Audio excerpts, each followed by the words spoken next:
Hello and welcome to Foreign Desk on Benue Television. I am Mnai Shundam. Now the headlines. Police arrest suspected Syrian killer in Kenya. United States President to take European Union job. Kenyan police have arrested a man Jomaisi Kalisa, described as Syrian killer suspected to be behind the mess a rubbish dump. Police said Kalisia, 33, confessed to having killed 42 women since 2022, including his own wife. The suspect was arrested at a bar when he was watching the Euro final. There has been shock and outrage in Kenya since the first of the dismembered bodies were found on Friday at Mukuru Quarry, the capital, Nairobi.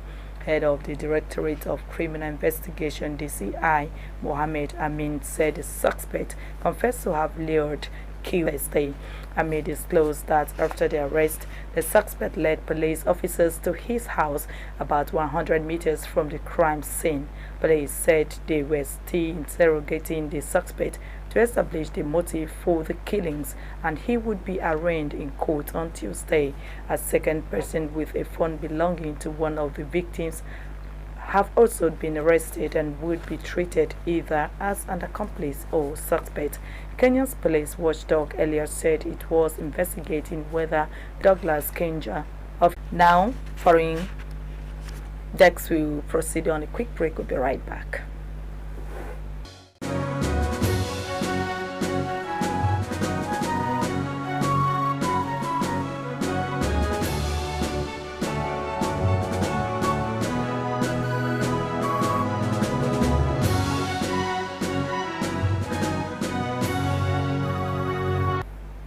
Welcome back. Now, King Charles III and Queen Camilla are set to visit Australia and Samoa in October as the king takes more public duties while receiving cancer treatment. The pair will carry out an engagement in the Australian Capital Territory and New South Wales before heading to Samoa for a Commonwealth Summit. The king will make the long journey despite his diagnosis for an undisclosed form of cancer earlier this year. But Buckingham Palace have confirmed that the couple will not visit New Zealand, saying doctors have advised against an extended visit on health grounds. This will be taking King's first visit to Australia as monarchs. It's also his first official overseas tour since his cancer diagnosis in Samoa. They will attend the Commonwealth Heads of Government meeting in Australia. Their program includes visits to the Australian Capital Territory and New South Wales. The couple are expected to attend the Commonwealth Heads of Government meeting, which brings together delegations from the 56 countries in the Commonwealth. Further details of the visit to the two countries are expected to be announced shortly, and the couple's program and schedule changes will be subject to doctor's advice. Newly appointed United Kingdom Minister of Foreign Affairs David Lammy has called for immediate ceasefire in Gaza during his first visit to Israel and Palestinian territories. Lammy also urged the release of all hostages held in Gaza and an increase in the flow of aid to the territory.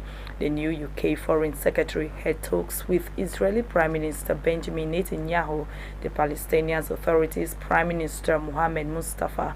He also met family members of hostages still held in Gaza, which had links to the UK. In his meeting with Mr. Mustafa, Mr. Lammy said the UK would push for peace and stability, according to the statement posted on X by the British Consulate in Jerusalem. The Foreign Secretary expressed frustration over lack of British aid trucks entering Gaza after months of asking, echoing long-running complaints from aid agencies about deliveries being blocked or delayed by complex inspections imposed by the Israeli military. He described the humanitarian situation in Gaza as appalling, saying the UK would be providing an additional £5.5 million to medical charity to fund its work in the territory. The new UK government faces decisions on several key issues, including whether to limit or stop weapons sales to Israel over the loss of civilian lives. And former United States President Donald Trump has said he is supposed to be dead after Saturday's night assassination attempt at a rally in Pennsylvania. In one of his first interviews after the incident, Mr. Trump told conservative U.S. media he felt that he has been saved by luck or by God. Speaking as he prepared to board a flight to the upcoming Republican National Convention in Milwaukee, Wisconsin, where he is expected to be confirmed as the party's candidate for president, Mr. Trump said he now had a chance to bring the country together. Earlier, Mr. Trump wrote on his social media platform that he had intended to delay his trip to Wisconsin by 2 days. According to the Federal Bureau of Investigation (FBI), preliminary reports suggest that the suspected gunman, Thomas Crooks, acted alone, but it would continue to look into whether the kitchen worker had received help. And meanwhile, United States President Joe Biden has condemned the assassination attempt on his predecessor, Donald Trump, in a primetime address from the White House, telling Americans that U.S. politics must never be a killing field. Trump, the presumptive Republican nominee for president, was wounded in the ear after a gunman opened fire on a rally in Butler, Pennsylvania. One person was killed and 2 more were critically injured in the attack. In an Oval Office address, Mr. Biden urged Americans to take a step back, warning that political rhetoric in the country has gotten very heated. According to analysts, Saturday's attack left Americans reeling as Trump was struck in the ear shortly after he began speaking in Butler, Pennsylvania. Mr. Biden and Trump remain locked neck and neck in opinion polls ahead of the election. And on this note, we proceed for another quick break. We'll be right back.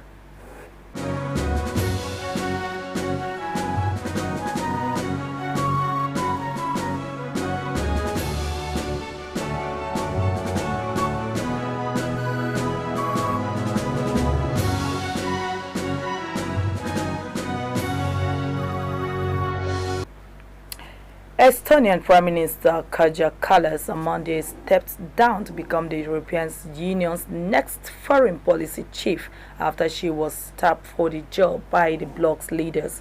Kallas, who has held the Baltic state since 2021, handed her resignation later to the president, but will remain in office until a new government is formed and sworn in.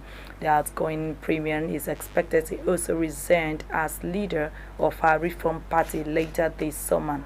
Kallas, described as a hawkish Russia critic, was last month picked as the EU's next top diplomat, but her nomination is set to be put to a vote in the European Parliament.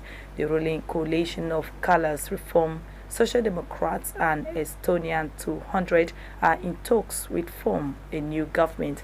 Reforms has chosen the current climate minister, Kristen Mikke, as their candidate for the prime minister. Estonian President Alar Karis will now hold discussions with the parties and decide who to approach about replacing Kallas. And that's it on our bulletin for Foreign Desk this afternoon. But before we go, the top stories. Police have arrested suspected Syrian killer in Kenya. We also brought to you that United States President has condemned assassination attempt on his predecessor. Plus, Estonian Prime Minister has stepped down to take European Union job. And thank you for watching. I am Mnai Shundam. Still stay tuned for the rest of our programs coming your way.